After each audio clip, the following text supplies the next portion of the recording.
Champions of the Realm, welcome to week 4 of the Paladins Founders Qualifying Tournament. We are watching Europe this week. My name is Vox and I will be your host and caster today. Joining me, your admins and production crew from Paladins World, Onilight and Phasian, and of course, my co-caster, Tattle. Now, we have a few things to discuss today before we get into things, but before we go any further, let's just mention this is the last open bracket qualifying week. So we've had 4 weeks so far, including this, where any team could sign up for this tournament, compete, and the winner of each week would proceed to the 5th week, the playoffs week, where the top 2 teams from each region will go through to face off against each other on the world stage at DreamHack Summer in Sweden. Now, we do have the brackets up on screen for you, so Tattle, if you wouldn't mind going ahead and breaking those down for me, please. Of course, we do have some interesting teams in the brackets and lineups today. In the first round, we will have Flankster versus Alpine Gaming. Exordium will face up against TeamTeamTeam, or Team Cubed, as I like to say. Disco Prism will face up against Arcadios, and Fate Esports take the bye round this week, coming in as the 4th seed overall for the tournament, who still hasn't taken a final slot. So they'll be going up against the winner of Flankster and Alpine Gaming in round 2. Is that how you pronounce that team name? Because I'm looking at it, I just want to make sure we got no mispronunciation. So if somebody in chat does see that we're mispronouncing something, please do let us know. But let's talk about TeamTeamTeam for a second, because I have no idea who is on TeamTeamTeam apart from MULKMULKMULK, which makes perfect sense. I mean, it makes perfect sense, and it makes so much sense that I don't know why I've been calling him MULKMULK rather than Mulk Cubed this whole time. So just saying it, making a case here. So who's actually on that? Who's actually on that team though? Who have we got there? So far the TeamTeamTeam lineup came really out of the aftermath from last week's Paladins Qualifiers, with TQM being knocked out and sort of falling to the wayside with things. And so part of their roster has come back. They still want to make a go at qualifying in this final week. And they've joined up with the forces of an older team who dropped out sort of in the 2nd week, Team Griffin. So you've got the members and the likes of STURE, of course, and STURE, Kamyker, and Marre from TQM, teaming up with the likes of MULKMULKMULK, of course, STURE Segler, which is going to be fun. Those what am I talking about? SYER, I already mentioned SYER. Kamyker and Crode as well. Oh, so we've got Crode back again. Do you think we're going to see some Knessa play this weekend? Now we've gone into CB26, there's been a lot of adjustment, there's been a lot of reclassification of certain champions, and as a result, we're likely to see a lot of different lineups to what we've seen previously. Do you think Crode's going to pull out the Knessa? Because that was something he was famous for. You see, I'm kind of unsure on who's actually in this playing lineup. See, I'd love to see if Crode's in it and bringing out some Knessa. Especially with how I think right now the meta is going to shape up with things like Fernando. We saw Fernando last week be very good. He has hit a slight nerf this week, but with the changes to aggression and develop and some of the blast cards, Fernando is becoming a lot stronger this week. So I wouldn't be surprised if we see him coming out again. So with Fernando coming out and a lot less of the backline divers, we could see Crode coming through, but of course I see that lineup. It's a 6-man lineup, and yeah, actually Crode is the sub for today. So if we do see any Knessa gameplay, it might be with a sub, but I don't think we'll see Knessa for a good part of today. We'll probably be seeing, with the meta that's changed in its way, Eevee, actually I do think will come out on Mulk. He's very known for his Eevee, and we've actually seen Eevee doing a lot better right now in this current patch. Buck, as well, has been seeing some play in some scrims. I did some play testing yesterday, and Buck was actually very difficult to deal with. So Buck kind of almost back to an old standard, it feels like. I'm interested to see whether we'll actually see Grok at all. Now, an important change in CB26 from all previous patches with Grok is that Grok now has the Dome Shield, which was Barrack's old ultimate, without the Flamethrower turret, of course. When you place your totem down, you place a totem inside a Dome Shield. It's a totemic shield, I think. It's called the Totemic Ward. That's the one. But it doesn't actually apply any healing inside it unless you pick up the card Healing Rain. And now we've been at a bit of a conflict here, because without the base healing of the healing totem, even with Healing Rain, it doesn't seem like that much healing. I've seen a lot of players who are playing Grok just starting to go for shield duration and shield health. which is interesting. So potentially puts Barak in the point of a flex pick there. It means we may not actually see Barak in as many games as we used to, but Barak still very powerful, does have those turrets, does have the barricade available, which is pretty much always valuable. Does have his new mega turret now as well, which I've seen do some serious damage. And I love this change right now for Barak and Grok. Barak goes to that mega turret, which feels a lot more like, I hate to say it, but for any of those League fans, he feels a lot more like a Heimerdinger now. And, I love it. You got the turrets on your main build and your big, massive turret on your ultimate. Like, that's great. And then, of course, you've got Grok, and I think he feels great with this new dome ward that he has, the totemic ward. It's interesting. It's very interesting. But with that all said and done, we are ready to get into the first game. The first game that we'll be spectating today is Exordium versus TeamTeamTeam. We'll be able to see TeamTeamTeam and their new line-out come straight out of the gates and see how they perform in Game 1. So we'll be ready to get into that into just about a minute from now, as we do have the game loaded up and ready and waiting to go. So join us then after this short break. Welcome back, ladies and gentlemen, as we are getting into the first game of the tournament today. We do, of course, have Team Cube, TeamTeamTeam versus the side of Exordium. On the left side of your scoreboard, we have Team Cube, of course, with Marre on Buck, MULKMULKMULK on Fernando, Kamyker on Pip, SYER on that Ruckus, and STURE on Barak. Comparatively, on the right-hand side of your scoreboard right now, we do have Exordium with Mikaela on Androxus, Cbren on Eevee, Donavan on Pip, Kadun on Barak, and Mayaro on Fernando. Let's get straight into things. Yeah, as we will be getting towards this first point right now, we do see Fernando on the side, in fact, on both sides, but we're seeing Marre on that Buck. I'm interested to see how this does as we come into the first engagement. Fernando right now, right in the thick of things. Mulk gets taken down. He goes too aggressive. Ruckus, SYER coming around the back. Marre picks up kill on Mikaela as well. The side of Exordium all clumped up in this corridor. They're starting to get wiped out and picked up. However, SYER and Marre going in. Marre picks up Kadun. He's going in for the extra kill as well on Donavan. He takes that one down. It's just Fernando. Mayaro, last one left standing. He gets cleaned up for a triple kill for Marre. That was a quadra kill, actually, for Marre. Fantastic play, and really showing that Buck is back, and Buck is something to be scared of. Now, let's take a quick look at Marre's build before we go any further. They're running Concussion Force, so when you land after heroic leaping, you deal 400 damage to all enemies within close proximity, and you may use heroic leap for a second time up to 3 seconds later. So you got that double leap to leap away. Now, Buck's leap was buffed a little bit after previous nerfs in previous patches, as whilst we can see some good zone control coming out from the side of TeamTeamTeam. That means that Buck is able to leap that little bit higher this time, able to cover distance a bit easier and get around the map without the difficulty which he previously had. Yeah, and it allows him to just be so aggressive onto these backline players on the side of Exordium. As we see, he's just jumping all over them. This composition for Exordium with the Eevee and Androxus, you should be able to dive. Just doesn't seem to be working out for them. So the fight comes through once more on this push. SYER picks up Kadun. Marre just going off in the back, trying to force Pip away as the fight is still going on around the point. Mulk picks up Mikaela. SYER gets frozen out as he tries to pick up Cbren, does manage to catch that one out. And again, it's Mayaro, last man standing.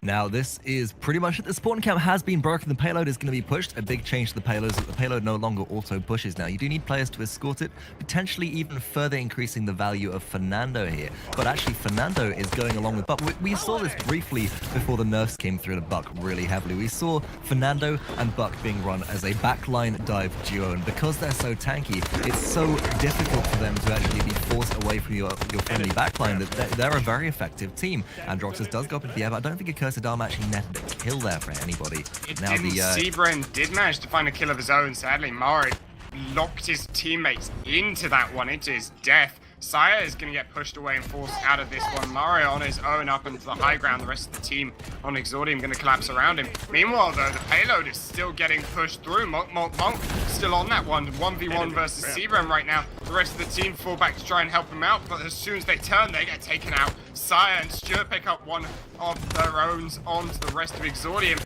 as the side of Team push forwards. Mulk picks up Mayaro, Fernando versus Fernando. STURE finds another one. The payload getting ever closer to its objective right now. Here comes the Hexafire from SYER. He picks up a triple kill, and there goes the payload. Good grief, that's good Ruckus placement right there. He snuck around the back, relatively unaided, able to use No Chill 4 as well, the legendary card there, which increases your movement speed whilst dual firing by 80%, to kind of dual fire whilst still being super mobile, picking up that nimble as well, increasing movement speed by 30% as the burn card, and just really positioned great behind the barricade that was placed down by Kadun. Now behind that barricade, he's able to rip into enemies with dual fire, able to pop the Hexafire as well, and really that's something which I want to see Exordium take note of. They have to be more aware of where this Ruckus is, because it is a very frontline based team on the side of TeamTeamTeam, and if one of those gets behind into their friendly lines or into their friendly backlines, they're just going to be ripped apart. Yeah, and we've seen as well the Ruckus going through many builds. Actually, we see the fight coming through. Mega Turret does get dropped. It's being mostly blocked out. Reflect actually coming through from Androxus as well. Mega Turret really doing no damage at all, but STURE still managed to pick up Cbren in the back. And then we talk about Ruckus quite often right now, especially with how we've seen him go through so many iterations. We saw a few weeks ago, of course, he went through into that projector build that we saw being so well. Last week, of course, we saw that gunship, and what we're seeing proximity right now. Vox, break down why we're seeing that into this current meta. Okay, so Ruckus was reclassified as a fighter in the new set of categories that we've got for Paladins, which means he's designed to take damage and dish out damage. Now, we saw the specialty cards of Gunship and also Projector both removed, so those are no longer in the game. The specialty cards which remain are... It's Fuel Reserves is one of them, which increases your hover duration, which means Ruckus has the opportunity to better reposition. But as a specialty card now, there's no more Gunship, you can't run those two together. You have Proximity as your other specialty card, which is really worth noting. Now, Warden is another specialty card, which enables you to increase your emitter's health, but due to the prevalence of early wreckers on the side of Exordium, I think it's a good job that SYER hasn't elected to actually go into that, as he'd just get blown up by that extra shield damage, and instead goes for Proximity. And Proximity allows you to deal up to 32% additional damage to close targets, dealing more the closer they are to you. So what SYER is trying to do is get up close and personal, unnoticed behind the enemy team, run right up next to them, and then chase them down with dual fire. And it's been working spectacularly so far. Yeah, it's been working really well so far. Marre jumps in the front of the team there, backs out last second, of course, with that double jump, able to keep himself safe, just cause some distraction on top of the base while the payload keeps moving forwards. Cbren forced out on that Eevee. He's going to have to fall back right now as the team. Looks like Team Cubed making their push. Mulk already up on the top. Goes straight in onto both the Pip and Androxus up there. Marre does drop the ultimate, locks in the barrack, keeps Kadun down. Mulk picks that one up as he's forcing the rest of them back. Immortal does get popped from the side of Exordium on the payload, will keep them safe for a few more seconds, but it doesn't matter. Kamyker picks up the kill. Immortal of their own drop. That's a triple kill for Kamyker as well. And he's going off with this special ops, hitting those shots on his... I gotta say, I love that special ops Pip skin.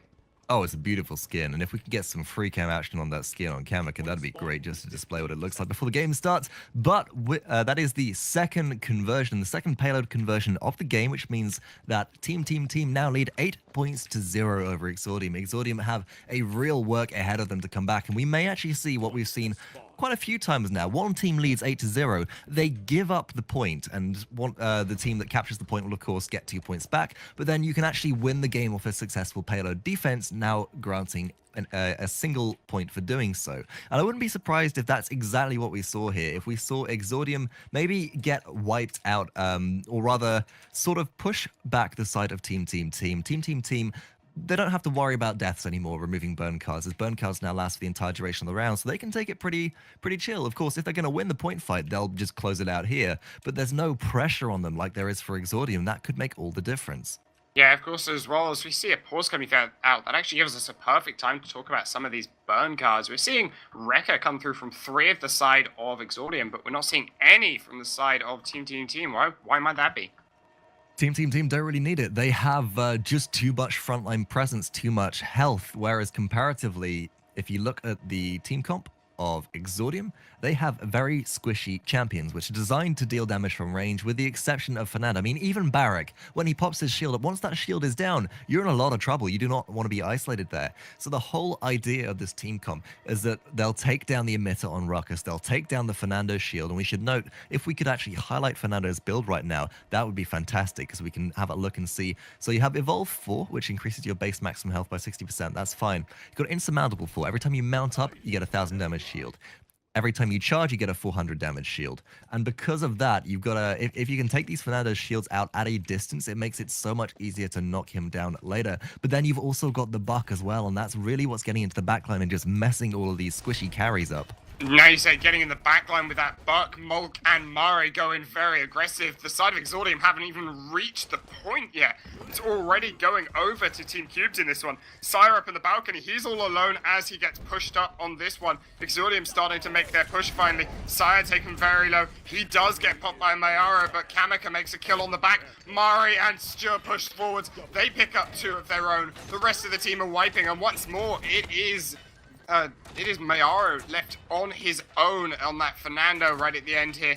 Team Cubed pushing up, wiping the side of Exordium out, and looks like it's going to be going over to Team Cubed in this first game of the series.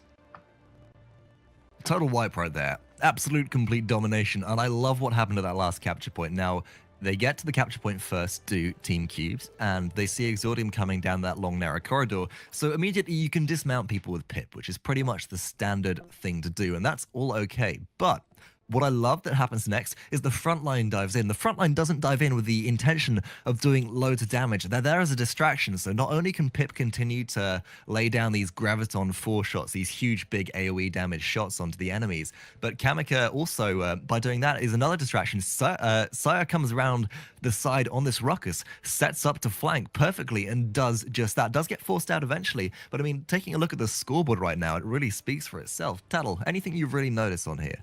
I mean, just look at the side of the difference in damage done when you have so much difference in the damage. Damage overall for the side of Exordium actually is pretty high and pretty close to the side of Team Cubes, right? The difference is the shielding coming through from Team Cubes, and the damage actually, the kills as well. Mulk is the one that I really want to talk about with shielding, because that's 51,000 points of shielding. That's more damage than any 2 members, I think, with the exception of Donavan, combined on the side of Exordium. That is absolutely phenomenal, and because of that amount of shielding, I mean, there's really no way that Exordium had to deal with it. They need a 5-man wrecker pickup. They need somebody to blow this Fernando up better than they have been. I mean, how do they come back from that? I mean, I just don't know if I like the composition coming through from Exordium right now. We're seeing a very, I mean, it's a very traditional composition in their from the last few patches. In fact, it's very reminiscent of the last patch with Fernando just chucked in there as if just slapped on the side, as if, you know, okay, looking at what's good. Fernando's good right now. Yeah, right. Let's just stick him on a composition that's all about the backline diving and also about assassinating people.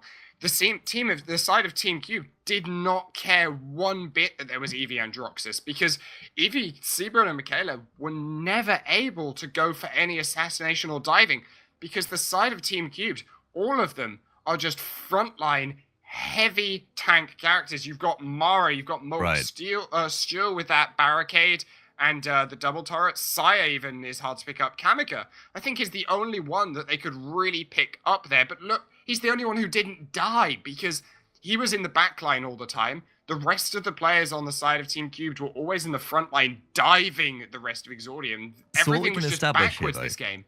What we can establish is that Pip's role really hasn't changed from CB25 to CB26. You still sit in the back line, you deal these big large AoE shots that arc over teammates and enemies alike into the backline and just deal tremendous amounts of damage without actually putting yourself in harm's way. I think that's what Kamyker managed to pull off very, very well. Donavan on the other side, however, got dove by the backline, and that just didn't come back. There wasn't the same sort of backline dive presence on the side of Exordium. They were all too squishy. If they did dive, they got blown up, or if they did dive, they actually got wiped out by the counter dive, shall we say, from TeamTeamTeam. But I think that's enough to break down the scoreboard. Now we'll leave it up on screen for just a moment, as it is lovely to see all these new stats. We can of course now see your typical KDA, which is great to see. Your solo kills, really kind of a measure of how good these players really are at their 1v1s. The streak multi-kills as well. Multi-kills impressive. Marre there with a quadra kill. Very nice to see. I wonder if we'll see any pentas on that as well. Would be great to pick up perhaps on those if we didn't manage to spot them during the broadcast or the game itself.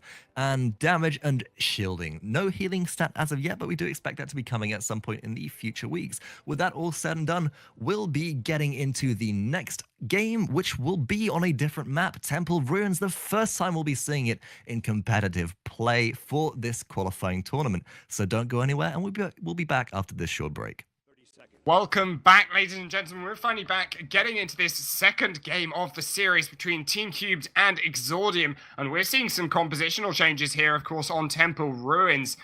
We've got STURE on Kanessa, Mikaela on Cassie, and Mayaro on that Ruckus. Break down why we might see some of these changes, Vox.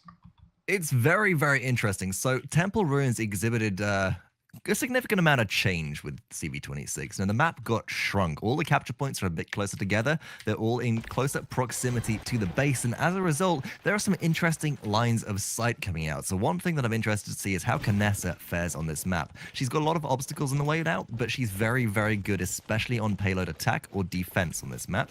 Comparatively, we do have Mikaela on a Cassie pick now, and I'm really excited to see this Cassie pick. And we're discussing this a little bit behind the scenes. So, Tattle, why don't you break this Cassie pick down for me and tell me exactly why it works out quite as well as it does? So really, it's all about that range right now that you get, especially on some of these maps like Temple Ruins with the line of sight on the defenses, as well as that, of course, you have the disengage, which helps you get away from some of these front lines like that Buck and Fernando, of course, but doesn't really help very much when you all clump into a room like that. Exordium, they got wiped out on the point right there on Sanctuary. They did indeed, as the kills do come through pretty heavily, and it's that big sort of composition of burst into a room as a group of players, as a fist, as it has been known by some teams, and just mow them down with force of numbers and the pressure coming out from just that. The disengaged is coming out from Cassie. We'll see a little bit of that coming through, which is going to be nice and useful. Yeah, I've got a disconnect as well. That's not a pause, that is a DC. Yeah, everyone. It isn't a pause because everyone's. Oh wait, are you DC'd as well? I'm also DC'd. They're just running in place. Yeah, that's a DC. Is it status mode? Are we still live? Okay, we're still live. We'll go to a short break then whilst we sort this out then, I think. Because it looks like it might be an issue maybe with the actual game itself as well, rather than just the spectator bug on one side of ours. So we're going to go to a short break, everyone, just whilst we sort this out. Thank you very much for sticking around whilst we try and sort through these issues. Make sure to stick around whilst we sort through this and get into the second game, of course, of this series. Thank you, everyone. We are back in the game after those technical difficulties, as the objective instantly at this point goes straight over to the side of Team Cubed, as they seem to be taking real control just outside the base of Exordium. Ooh, Marre going in deep once again, going to provide some backline disruption before jumping out as he realizes that there are 3 players lined up to shoot him. And let's take a look again at this Temple Ruins map, as the payload almost immediately comes very, very close to the base. But it's this choke point area that we were talking about before, as you might be able to see from the various perspectives. Before the base, you've now got a little bit more cover. It's a little bit less open in places, but all the payloads have to come through this one central choke point route. And as a result, this is really where the main defense on Temple Ruins from whichever capture point starts to come through. It's closer to the respawn points, but it's closer to the conversion points, so it can be very risky if a wipe comes through from either side. And MULKMULKMULK is diving deep into the enemy backline. As you say that, STURE picks up one, snipes out Kadun. Mikaela gets taken down just before the door. Looks like Cbren trying to get away, does manage to make it out before the ult gets dropped. But they're right now dropping onto Mayaro. Hexafire comes down, hoping to pick up the kills that he needs, but he can't find anything. He gets taken down. Kadun finds SYER in the back, but Mulk as well starts to drop. Chicken comes through onto 3 members of the side of Exordium, though. Multiple damage is coming through, but no kills either way. Payload is still rolling through as Exordium try to regain control on this one. And it looks like they'll be able to do it as Cbren, Mikaela, and Donavan pick up the kills they need to wipe out the side of Team Cubed and regain their base. So let's talk about this Cassie pick once again. Why is this Cassie pick so strong? And this is something which we discussed a little bit off air for a second. You gave me a bit of a rundown. So do you mind breaking that down again for me? It's just all about this disengage ability, of course, the ult fire that Cassie has, being able to knock a player away against something like the Fernando, and the dive that they have on Marre with that buck is just so good, especially with the line of sight on this defense on the base, as we're seeing everyone dive into the base once more. Marre and Mulk pick up the kills they need. Hexafire from SYER comes through, he picks up 1. That's a double kill. They pick up the siege as well. Payload conversion goes through 4-0 right now on the side of Exordium.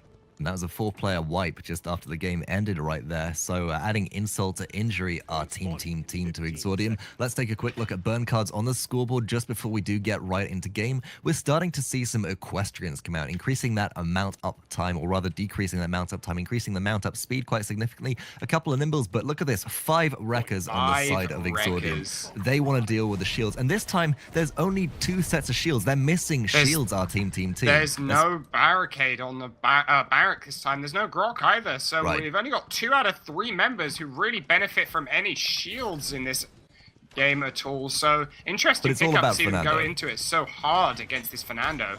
Well, it's all about the Fernando, because Fernando gets a shield when they mount up, and they have decreased mounting time. They get a shield when they charge, and they also get their shield, which is one of Fernando's most important parts of his kit. So that's a lot of shield for the side of Exordium to break down, and hopefully these Wrecker pickups will help them do it. They do have a lot of damage on their side, and that's one thing that they've really got going for them.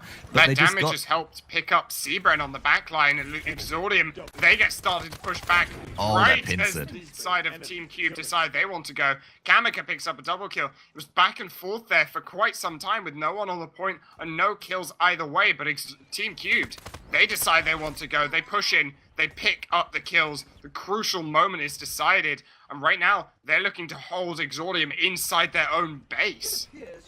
It's very difficult for any of Exordium to push out through this little choke point, through that little archway there, as the shots from Pip that are arcing up come through. A kill picked up. Mikaela actually dropped by STURE. SYER dropping Cbren there. And this capture point is going undoubtedly as Marre left as being the, how should we phrase this, the point man, sitting on this buck, sitting on the point ready to escort the payload, is just capturing slowly by themselves. But it's this zone pressure that's coming out that's just too much for any of Exordium to deal with. Knessa is just holding them in their base. As well as that, as you said, Marre on that buck was on the point. He could get the double jump off the leap, of course, with his with the card that he's running for heroic leap, which is concussion 4.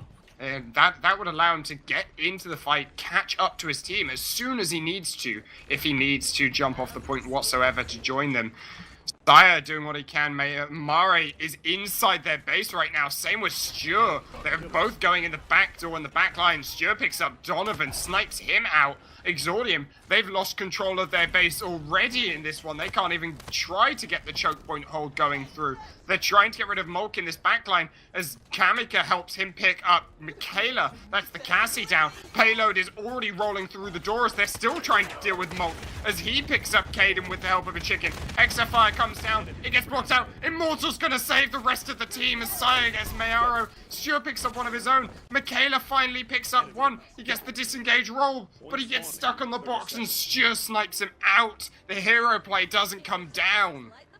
This Cassie is very, very strong, as we've mentioned, but not quite strong enough when she's taken out from distance by the even greater ranged champion, which is STURE on this Knessa. STURE running critical hits 4. So successful shots made to the upper half of an enemy character will deal 40% increased damage. Whilst it does mean that you have a significantly long charge time to fully charge your weapon shots, they'll deal about 1100 damage before mitigation, I think, from blast shields if players are running that, and that is quite a lot of burst. One of those in combination with Marre jumping in on a player, applying that concussion burst, firing off an auto attack, that will actually wipe out any squishy. So good positioning from the Knessa will indeed allow just total domination of Exordium, and it's working.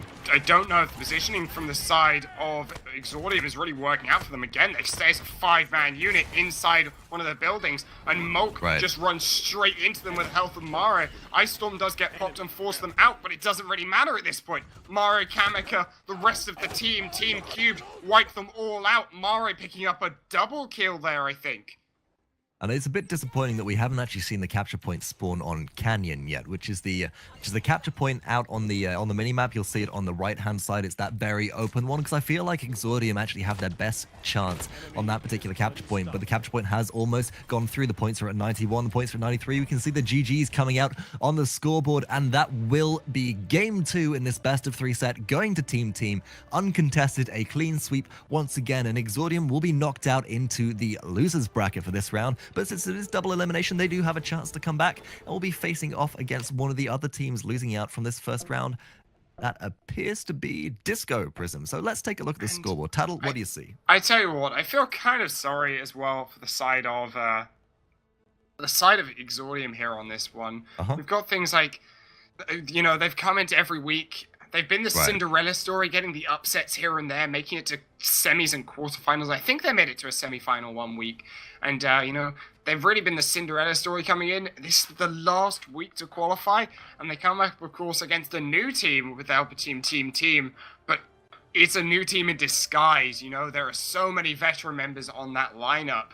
Feels a bit like a super group to me, where they've got all these other players. They've kind of collected players in, a bit like there was a team in North America that did that as well, if I'm not mistaken. They collected. It was the old Warpath, actually. Right. But yeah, it feels unfortunate, but it is double elimination this week, of course, still. So they do have a chance to make it back. It's going to be one hell of a run back if they do, and the Cinderella story is going to be real if they make it all the way through the losers bracket. But you know, I've got some faith. You got faith? You think they'll make it all the way through to the finals, or perhaps at least the finals of the losers bracket? Because I can definitely see them making it that far. I'm a CLG fan all the way through. The faith is always strong with us, so don't underestimate how strong we'll believe in that faith. Well, it is double elimination. We now have the losers bracket and the winners bracket going on right now. We're not going to announce live on stream what game we're going to be spectating next, as we're going to take a moment off air just to confer about that. But we'll have that information popping out in Twitch chat and on stream in just a moment. But we'll be back with round 2 coming at you live in just a few moments.